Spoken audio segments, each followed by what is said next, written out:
Hola, estimados estudiantes, sean bienvenidos a una nueva semana de clases. En esta ocasión vamos a dar seguimiento al modelo EOQ. En la clase anterior hablábamos sobre los supuestos de este modelo y solo a manera de recordatorio los vamos a leer brevemente para entrar un poco en contexto. Algunos de los supuestos importantes de este modelo son que podemos considerar un solo artículo de manera aislada, por lo que no podemos ahorrar dinero en la compra de este artículo. En otras palabras, no aplican las economías de escala, es decir, no vamos a ahorrar más por pedir más, que es lo que esperaríamos como el comportamiento normal de cualquier producto. En segundo lugar, sustituir otros artículos o agrupar varios artículos en un solo pedido de compra y los costos de reordenamiento no varían con la cantidad solicitada. Nuevamente, ¿verdad? Recordemos que tenemos dos costos importantes, costo de mantener y el costo de ordenar. En este caso, el costo de ordenar o reordenar no va a variar de un pedido al otro. Es decir, si pedimos 50 unidades en un pedido y la siguiente orden de compra sale por 150 unidades, el costo de reordenar esas 150 unidades no va a variar en función del pedido original. Es decir, como estamos pidiendo el mismo producto y los costos vamos a asumir que están estandarizados cada vez que se realiza una orden de compra, y es por esta razón que podemos asumir para este modelo que no existe un costo de reordenamiento que pueda variar. El tercer elemento a considerar es que se realiza una sola entrega por pedido. Eso es muy importante para que se pueda respetar eh, la forma clásica, ¿no?, de este modelo, en donde se presenta a forma de dientes de sierra. Y esto precisamente por este comportamiento de aquí. Lo vamos a ver. Por ejemplo, cuando yo ordeno y recibo el pedido de lo que he ordenado, automáticamente este pedido se va a cargar y me va a dejar un punto de inventario, ¿no? Un Q que vamos a llamar un Q sub I, ¿no? El siguiente periodo, nuevamente se va a repetir la misma tendencia, vamos a establecer un patrón de decrecimiento de la demanda en función pasa el tiempo, ¿verdad? Que este lo vamos a definir como un periodo y llegado el punto de recarga, digámoslo así, en donde volvemos a recibir el inventario, este vuelve a llegar a otro punto que le vamos a llamar Q sub I más uno, que es prácticamente un segundo periodo, ¿verdad? Al inicio de un segundo periodo. Entonces, de esta manera va a funcionar este modelo. Por eso es tan importante que eh, tengamos que asumir que se realiza una única entrega. ¿Qué pasaría si no se realiza una única entrega? Bueno, imagínense que entrega parcial el proveedor, que tal vez no llegó a Kusubí, sino que llegó aquí, ¿verdad? Y tal vez comenzó a pasar el tiempo, la demanda comenzó a fluctuar y entonces nuevamente el pedido faltante, que es más o menos esto de aquí, comenzó a llegar. Eso de manera indirecta va a causar un desplazamiento de nuestro periodo, ¿verdad? Que es lo que más o menos he tratado de expresar en este dibujo. Ahora, ¿esto sucede en la vida real? Claro que sí, sucede muy frecuentemente en donde el proveedor nos entrega de manera aislada el producto. Ahora, obviamente que si la cantidad de tiempo que tarda el proveedor es un día o dos, pues realmente no va a haber una fluctuación tan considerable, ¿no? Pero si de repente el proveedor les dice, mire, yo le voy a entregar dentro de un mes el producto y ustedes tienen una cobertura de inventario para 3 meses, es muy considerable ese factor de tiempo y habría que verificar cuál es la cantidad que ha entregado el proveedor y si esa cantidad en realidad les permitiría cubrir ese mes de inventario, ¿verdad? Imaginemos este caso, ¿verdad? Que el proveedor les entregó incompleto y solo les entregó menos de la mitad de lo que se han ordenado.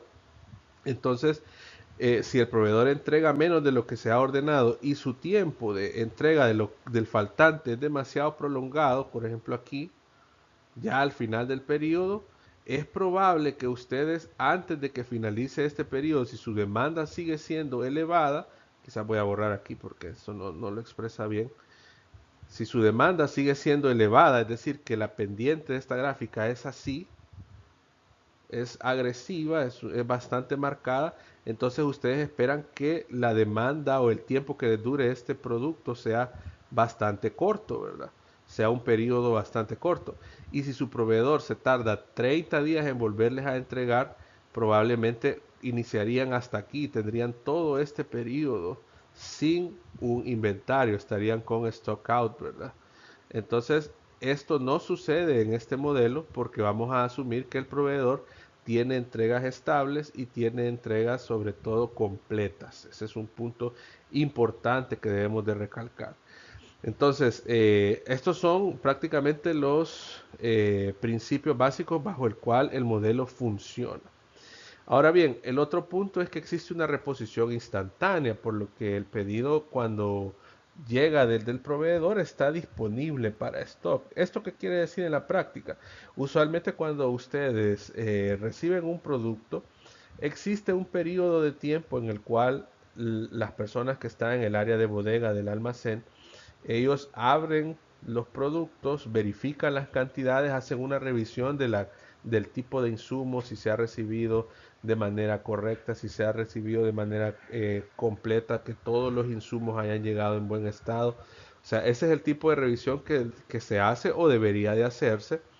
Y luego este producto, antes de estar disponible en el sistema, muy probablemente tendrá que pasar por una etapa de etiquetado, de clasificación, de ingreso al sistema, ¿verdad?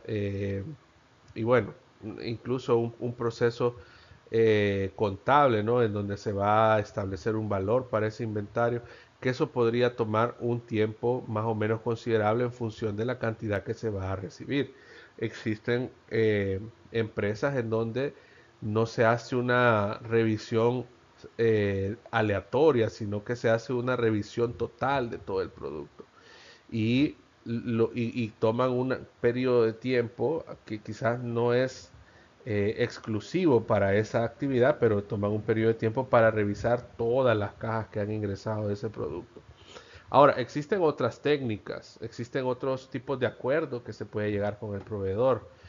Por ejemplo, cuando se reciben cantidades bastante grandes de un producto, y realmente es humanamente imposible o simplemente es impráctico dedicarle demasiado tiempo a la revisión del producto, puede llegar a darse el caso en donde se establezcan acuerdos, ¿no? Como el acuerdo de inventario semilla o seed stock, en donde el proveedor entrega un valor adicional a esas cantidades que se ha previamente establecido en la orden de compra, y este monto adicional sirve hasta cierto punto de amortiguación dado el caso en que existan averías, existan faltantes en las cajas, ¿verdad? Entonces este seed stock o stock semilla puede variar entre el 1% o máximo 2% en función de los parámetros de calidad del proveedor. Eso se puede establecer en un acuerdo, no todos los proveedores lo aceptan, pero es una práctica que se da muchas veces en las empresas y que es muy, muy sana, ¿verdad? Para poder curarnos con el tema de los faltantes o de los productos averiados. Pero bueno, no es el caso en este modelo, ¿verdad? Solo lo traigo a colación para su conocimiento. Eh, Igual, el último punto, el último supuesto es que una vez el producto llega, pues está disponible para su uso. Se puede utilizar inmediatamente para venta, distribución, ¿verdad? Ok, bueno, ahora entrémonos a las definiciones importantes de este modelo. Solo permítanme avanzar, que no sé por qué no me está dejando avanzar.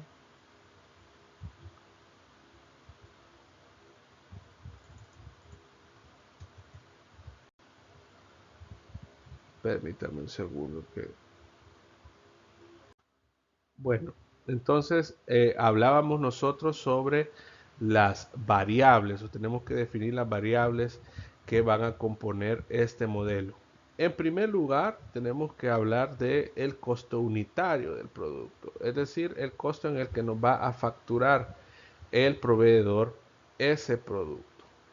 Ahora, aquí podemos entrar en un debate y realmente para simplicidad del modelo vamos a considerar un valor fijo, ¿no? Del producto, porque podríamos hablar de que si el producto se va a utilizar o el modelo va a utilizar el costo del producto tal cual se ordena en origen o si después se va a utilizar como queda en destino, pero realmente el modelo no está pensado para ahondar en esos detalles, así que por simplicidad vamos a establecer que el costo unitario es el costo que cobra el proveedor por la unidad del artículo.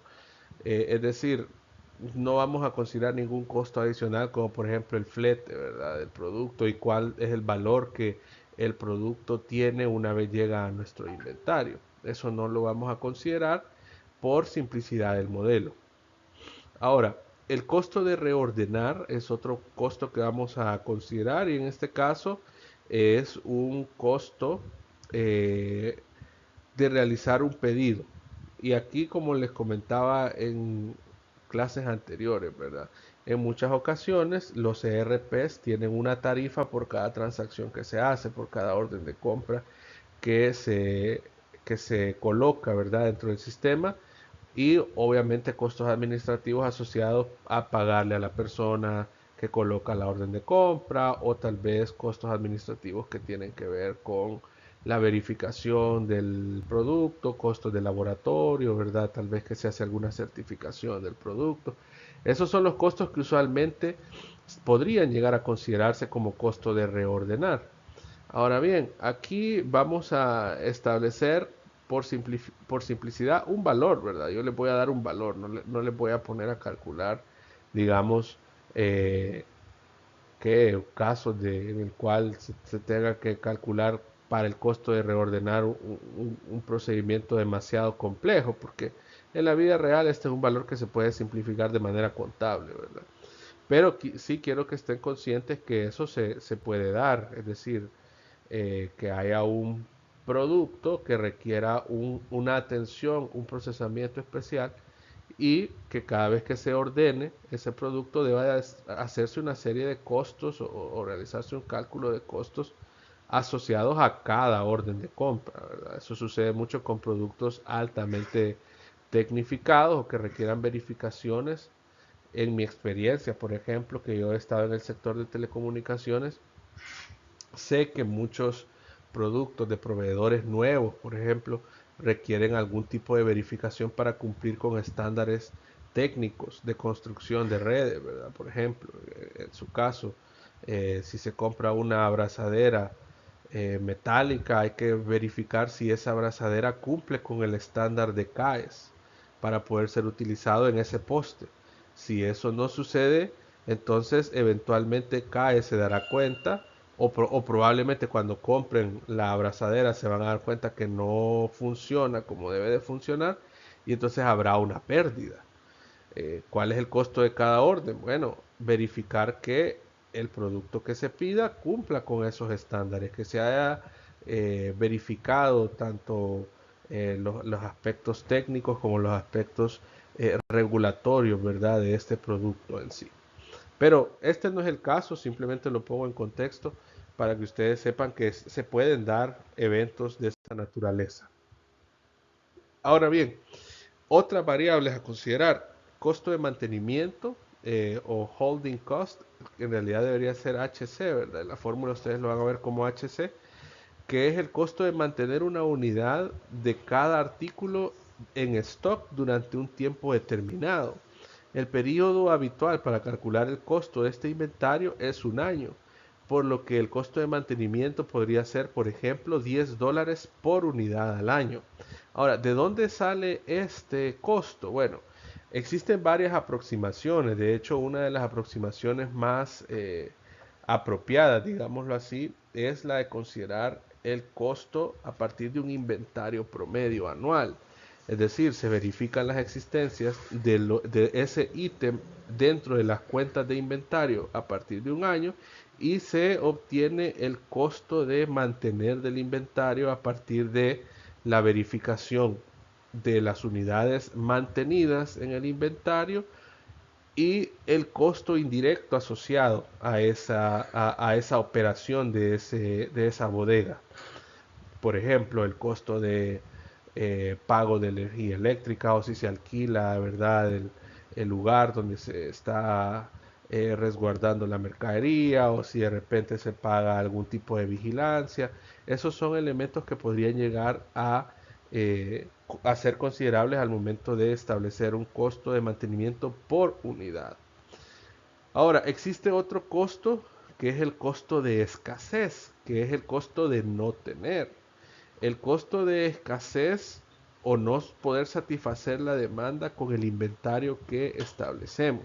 Ahora, esto es muy difícil de medir porque también es un tema o parte de este cálculo está basado en las posibilidades, es decir, cuál es la posibilidad real de que se haya vendido un ítem que no tengo en ese momento.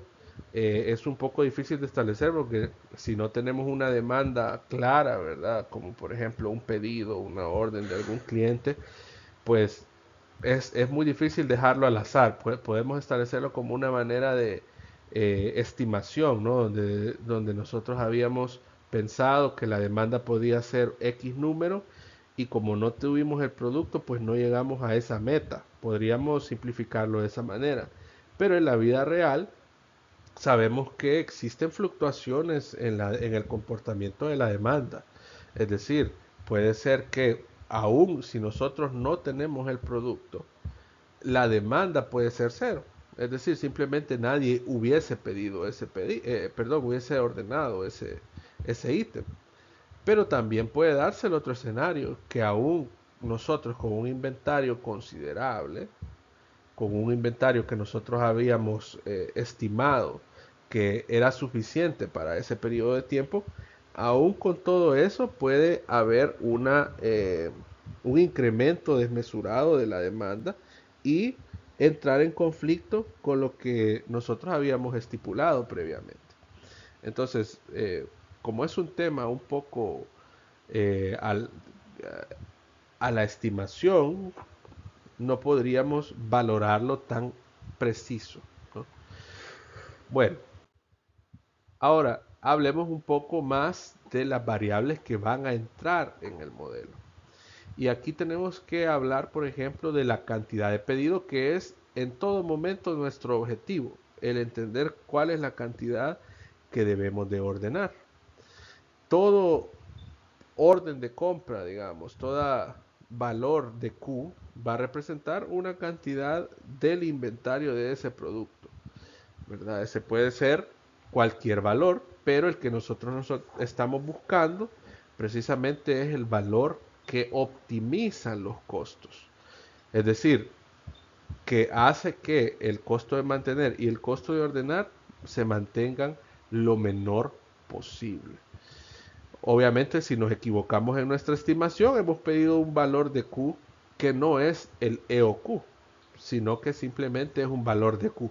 Pero el que nosotros vamos a calcular es el valor del EOQ, es decir, de la cantidad económica de pedido, el valor óptimo que va a minimizar los costos de mantener y el costo de pedir de ese producto en un periodo dado.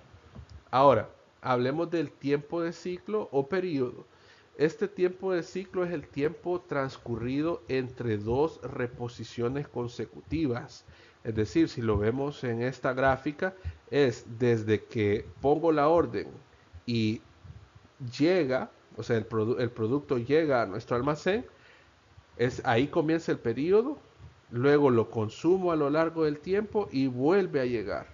Ese es el, eh, el periodo, como lo habíamos establecido, ¿no? Es prácticamente todo este intervalo que vemos acá. Desde acá hasta acá. Todo este es un valor de T, ¿verdad? Y luego está la demanda. La demanda es lo que realmente se espera consumir de ese producto a lo largo de un tiempo establecido. Por ejemplo, si ustedes consideran todo este periodo de tiempo, digamos, si este fuese T sub 1, T sub 2, T sub 3, T sub 4, entonces toda esta es la demanda del producto a lo largo de, digamos, un año. Imagínense que esto fuera un año, ¿verdad?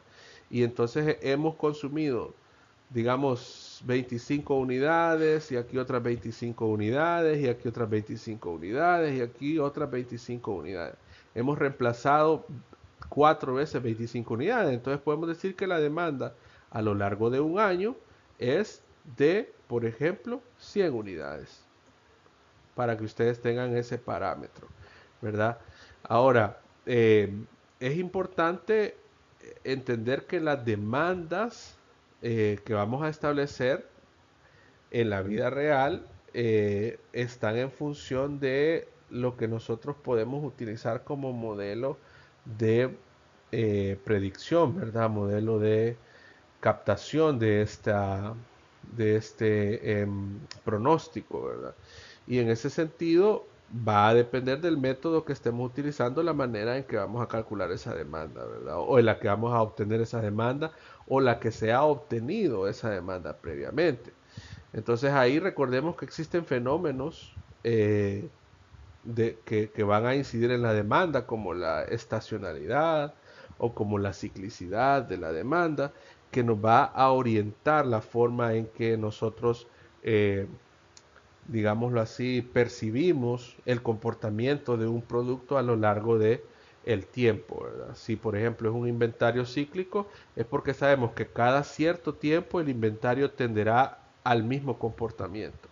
Si es un inventario estacional, es similar al cíclico, solo que aquí reconocemos estaciones específicas dentro del año, como por ejemplo, para darles un ejemplo ya quizás más concreto, ¿verdad? Como por ejemplo cuando hay una temporada alta de un producto, eh, qué sé yo, vamos a decir, cuando hay temporada navideña, ¿no? Entonces en esa temporada sabemos que hay productos que su demanda incrementa. O por ejemplo cuando existe temporada de frío, ¿no? En la temporada de frío ciertos productos se ven beneficiados en su demanda. De igual forma cuando hay una temporada calurosa. Entonces todos esos elementos componen a la estacionalidad, ¿verdad? De la demanda. Pero eso se escapa del alcance de esta materia. Entiendo que tienen ustedes una materia especial para ver este tipo de pronóstico, ¿verdad? Pero sí, de momento, yo solo lo menciono para que ustedes lo tengan en mente, ¿verdad? Bueno, ahora, hablemos o sigamos retomando las variables, ¿verdad? Perdón que yo he prácticamente traducido mis clases de inglés porque yo esta clase la doy en inglés. Si ya se fijaron, hay muchas imágenes en inglés, entonces a veces no se traduce bien, ¿verdad? El parámetro, porque lo hago usualmente con Google, ¿verdad? Con Google Translate, estas traducciones así directas, ya que el material inicialmente fue creado en inglés. Ahora, si ustedes ven aquí, en este modelo, resume perfectamente lo que estábamos hablando. Esta es la demanda en un periodo dado, ¿verdad? Este es un periodo que ofrece una demanda. Este es un periodo, una demanda y este es un valor de Q, ¿verdad? Este es un valor de Q que va a responder a esta demanda en un periodo dado. Eso es lo que quiere decir esta gráfica. De igual forma, si yo extendiera el periodo de interés hasta acá, por ejemplo, y digamos que llegáramos hasta acá, me salgo de la gráfica. Entonces la demanda vuelve a repetirse aquí, pero esta, por ejemplo, podría ser una demanda sub i y esta es una demanda sub i más 1, por ejemplo. Y extiendo el periodo hasta acá, de tal manera que la demanda es la sumatoria de las dos demandas, ¿verdad? Pero ahorita no vamos a meternos en este tipo de eh, digamos, de ciclicidades, sino que vamos a hablar únicamente y por simplicidad nos vamos a quedar solo con esto que ustedes ven aquí, ¿verdad? Lo que estoy encerrando en un cuadrado. Ahora bien, hay que reconocer algo, aquí voy a borrar todo esto. Hay que reconocer algo de esta gráfica que es muy importante y es este valor de aquí, que es el inventario promedio. Es decir, si yo extendiera la demanda y verificara el valor inicial del inventario al final del periodo, que si venimos de aquí, ¿verdad? Imagínense, venimos de este periodo, venimos descendiendo, tenemos una demanda que le vamos a llamar Q sub 0. Y aquí, cuando se vuelve a refilar, entonces aquí vamos a tener un valor Q sub 1. Entonces sabemos que el inventario o el stock promedio podría ser, ¿verdad? Si lo queramos simplificar o entender un poco más a detalle, podría ser Q sub 0 más Q sub 1 dividido entre 2. En este caso, por ejemplo, si fuese así, sabemos que para este caso en particular Q sub 0 es igual a 0. Pero aquí el Q sub 1 estamos asumiendo que el Q sub P, como estamos tratando de optimizar, en realidad es el EOQ, ¿verdad? Dividido entre 2. Entonces el inventario promedio, si lo optimizáramos, sería EOQ medio, ¿verdad? Pero si eso no es así, es simplemente Q sub 1, ¿verdad? Vamos a decir que si esto no fuera así, ¿verdad? Vamos a decir que Q sub 1 dividido entre 2, ¿verdad? Digamos, para este caso. Solo para que ustedes entiendan de dónde sale esta línea, ¿verdad? Que no es de cosa del otro mundo, ¿verdad? Simplemente sacar un promedio de la demanda. Ok, bueno, luego dice, en algún momento hacemos un pedido de una cantidad Q que llega instantáneamente y se mantiene a un ritmo constante de consumo, ¿verdad? De esas unidades.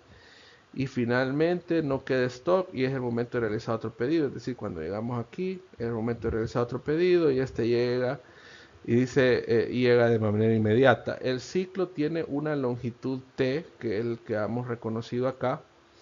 Tiene una longitud T y sabemos que la cantidad la cantidad que entra al stock es Q, ¿verdad? Que es la que volvemos a refilar, mientras que la cantidad que sale del producto es es la demanda multiplicado por T. Recuerden que la demanda puede estar expresada en términos de unidades por día, unidades por mes, unidades por año.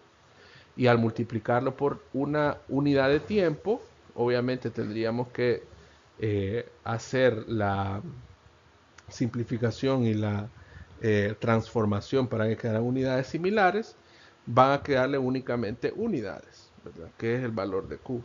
Imagínense, son 100 unidades por mes y lo multiplican por la cantidad de meses, entonces les quedaría, por ejemplo, fueran 2 meses, 100 por 2, 200. Y como se les va a las unidades y lo voy a hacer aquí por si acaso existe tal vez la duda, ¿verdad? Porque a veces dejamos de ocupar esto hace tiempo, ¿verdad?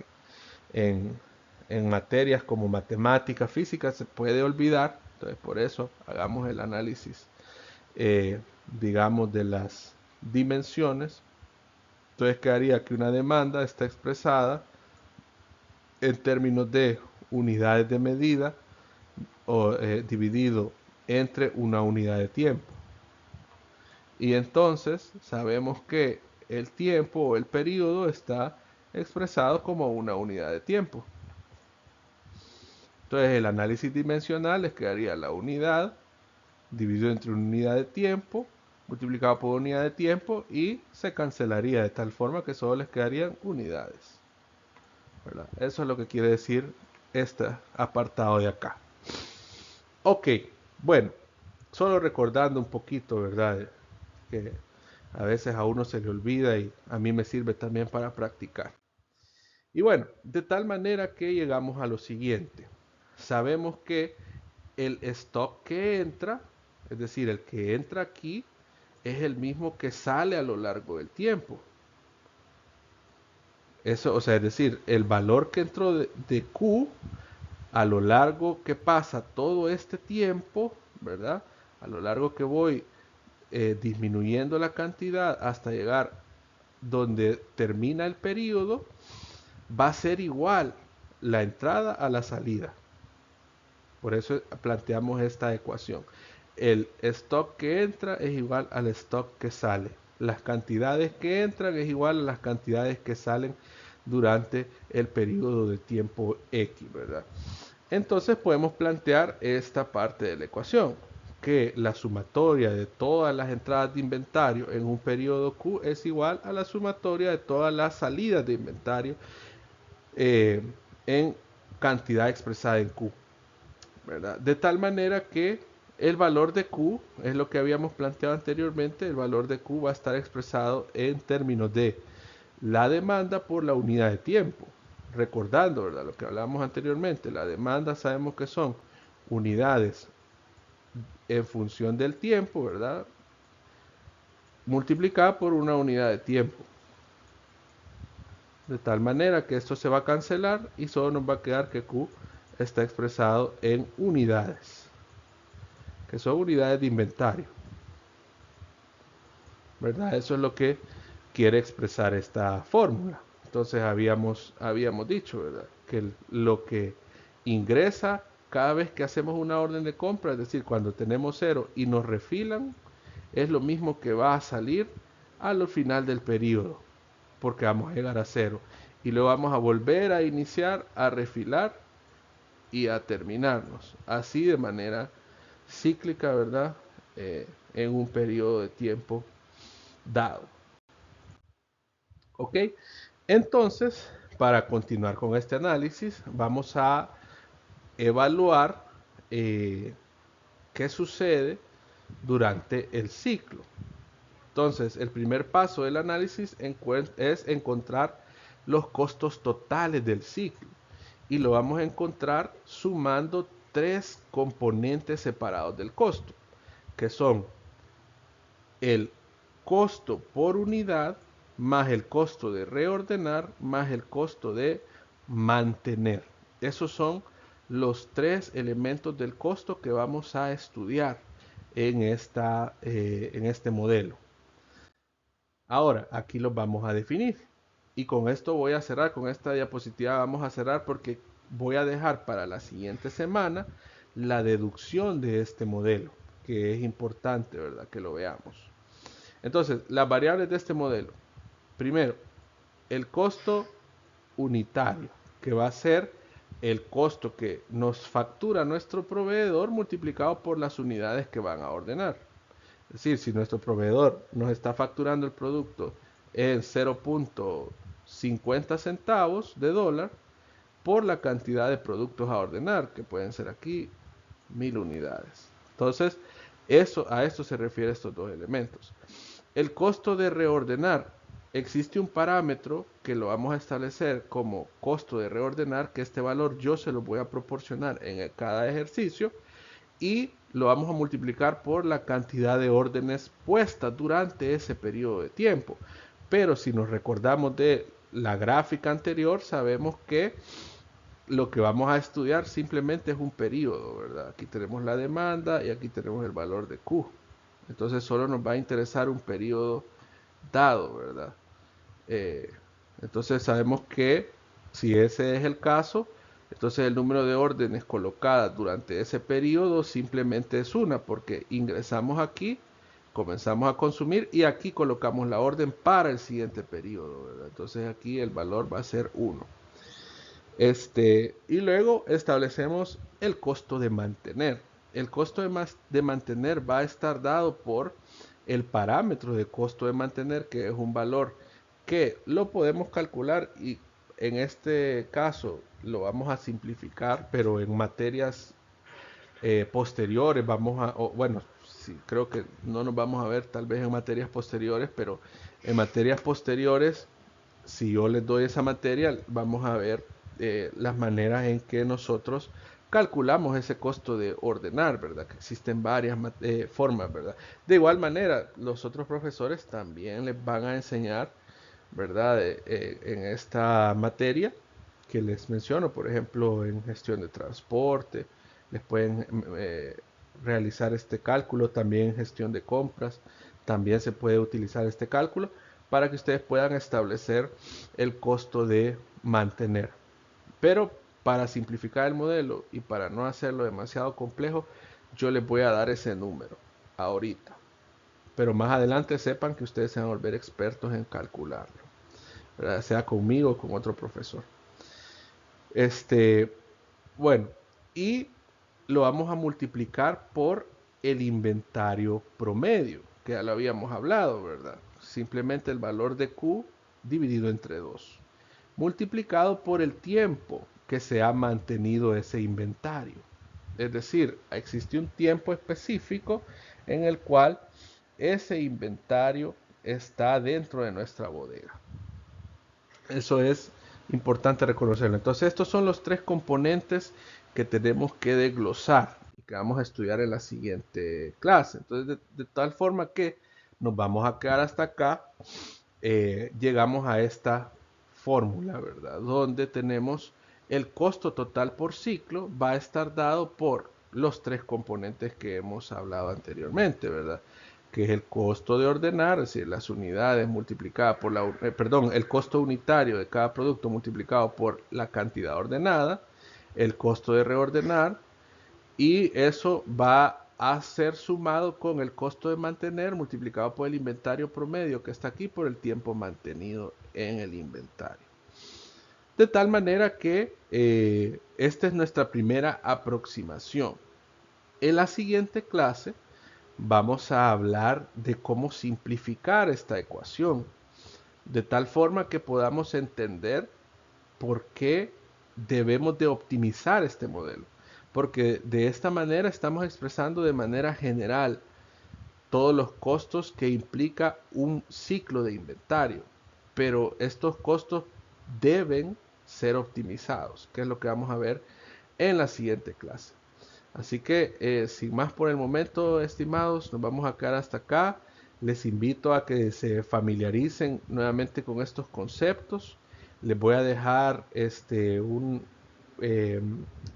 en esta semana vamos a trabajar en un foro en donde vamos a ahondar en estos conceptos y ustedes van a practicar un poco más a detalle el cálculo, ¿verdad?, de estos costos totales, de tal forma que ustedes puedan tener una mejor perspectiva, ¿verdad? Igual les voy a invitar en ese foro a que ustedes investiguen ejemplos y puedan compartirnoslos para que ustedes eh, ya estén sabedores, ¿verdad?, de dónde vienen estos costos. Así que, sin más por el momento, me despido y nos vemos la siguiente semana.